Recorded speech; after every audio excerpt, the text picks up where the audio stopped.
Hello guys, I am Rita. मैं अपने Rita biology classes में आपका स्वागत करती हूँ। आज हमारा टॉपिक है क्रोमोसोम्स। हम क्रोमोसोम्स के बारे में पढ़ेंगे। क्रोमोसोम्स क्या होता है?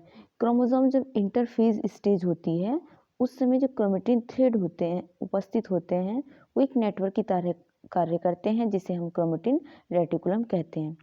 सेल डिवीजन के समय ये थ्रेड लाइक स्ट्रक्चर एक क्रोमेटिन रेटिकुलम ये विजिबल होने लगते हैं जो कि एज ए इंडिपेंडेंट स्ट्रक्चर बना लेते हैं।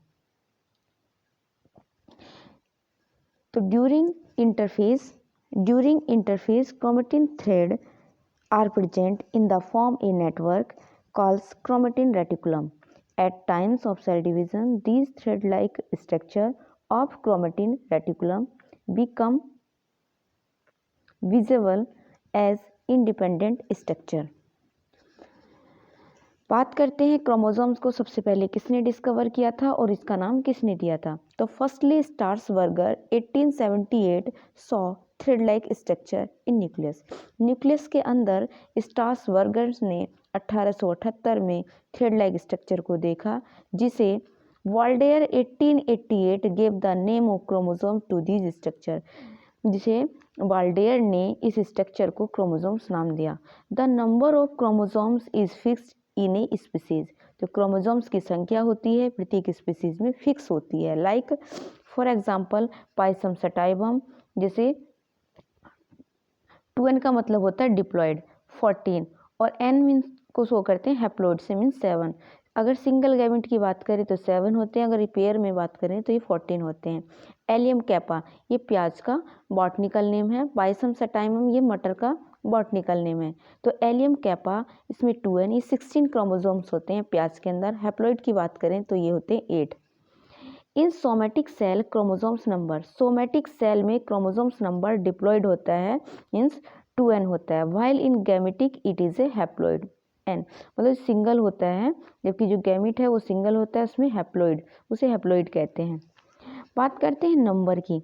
तो chromosomes number is a visible, जो क्रोमोसोम्स नंबर होते हैं विजिबल होते हैं। List chromosomes number in plants, जो सबसे कम क्रोमोसोम्स नंबर होते हैं उस प्लांट में होते हैं 4।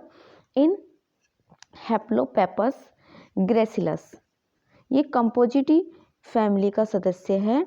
हैप्लोपेपस ग्रेसिलस, इसमें सबसे कम क्रोमोसोम्स पाए जाते हैं जिनकी संख्या है 4 एंड हाईएस्ट इज 1262, और जो सबसे ज़्यादा क्रोमोसोम्स पाए जाते हैं वो पाए जाते हैं 1262 जो कि होते हैं ओफियोग्लोसम में। ओफियोग्लोसम किसका सदस्य है? ये है टेरिडोफाइट्स।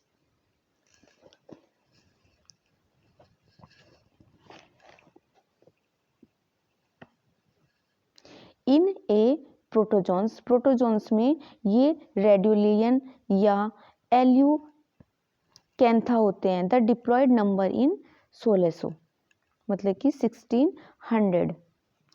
एन क्या रिप्रेजेंट करता है? ये गैमेटिक या हैप्लॉइड क्रोमोसोम्स नंबर को रिप्रेजेंट करता है, और जो एक्स क्या है? एक बेसिक क्रोमोसोम्स नंबर है। बात करते हैं क्रोमोसोम्स के साइज की। तो the size of chromosomes is a variable, chromosomes का साइज वेरिएबल होता है जिसका साइज है 0.25 से 13 micro and can be measure at the metaphase during mitosis. Mitosis की मेटाफेज प्लेट पर हम क्रोमोसोम्स को मेजर कर सकते हैं। The smallest chromosomes is a 0.25 micron, सबसे छोटा जो क्रोमोसोम्स होता है वो होता है 0.25 माइक्रोन। ऑब्जर्व्ड इन फंजाई, जो कि फंजाई में पाया जाता है। And words while the largest, जबकि पक्षियों में सबसे ज़्यादा या सबसे बड़ा क्रोमोसोम्स होता है इन सम प्लांट्स, और कुछ प्लांट्स में भी। Like Trillium is of 30 micron. Morphology of chromosomes, अब अगर क्रोमोसोम्स की मार्फोलॉजी की बात करते हैं मतलब इसकी आकारिकी कैसी होती है, देखने में कैसा होता है, तो chromosomes morphology varies at different stage. Chromosomes की मार्फोलॉजी में अनेक स्टेज पाई जाती है of cell division, hence generally chromosomes shape is study at anaphase. हम क्रोमोसोम्स की जो शेप की स्टडी करते हैं वो डिवीजन की, सेल डिवीजन की एनाफेज स्टेज पर करते हैं। And size is a measure at the metaphase, और जो साइज को मेजर कर सकते हैं वो है metaphase. Chromosome size is measured in micron. Chromosomes के साइज को हम माइक्रोन मतलब म्यू से मेजर करते हैं। It is about 0.25 to 30 micron, जो कि 0.25 से 30 माइक्रोन होता है। On the basis of length of arms, हम इसकी आर्म्स की भुजा के आधार पर या पोजीशन के आधार पर, किसकी, सेंट्रोमियर की, position of centromere, chromosomes are of 4 types. बात कर सकते हैं इसकी स्ट्रक्चर के आधार पर या सेंट्रोमियर या इसकी आर्म्स की पोजीशन के आधार पर क्रोमोसोम्स 4 प्रकार के होते हैं। First, metacentric. In this type of chromosomes, centromere is found in the middle of the two arms. मतलब दो आर्म्स के मध्य जब सेंट्रोमियर पाया जाता है तो इसे हम मेटासेंट्रिक कहते हैं। हेंस बोथ आर्म और क्रोमोसोम्स आर ऑफ इक्वल, जो कि सेम लेंथ, ये दोनों भुजाएं सेम लेंथ की होती है, इसे हम मेटासेंट्रिक कहते हैं। और ये वी शेप को किसे, बी शेप को दर्शाता है। Submetacentric. In this type of chromosomes the length of two arms is different. Submetacentric में दोनों जो भुजाएं होती हैं डिफरेंट होती हैं। हेंस दीज आर एल और जे शेप्ड, और ये कैसी, जे या एल शेप्ड बनाता है। Acrocentric. In this type of chromosomes centromere is present at terminal position slightly away from and.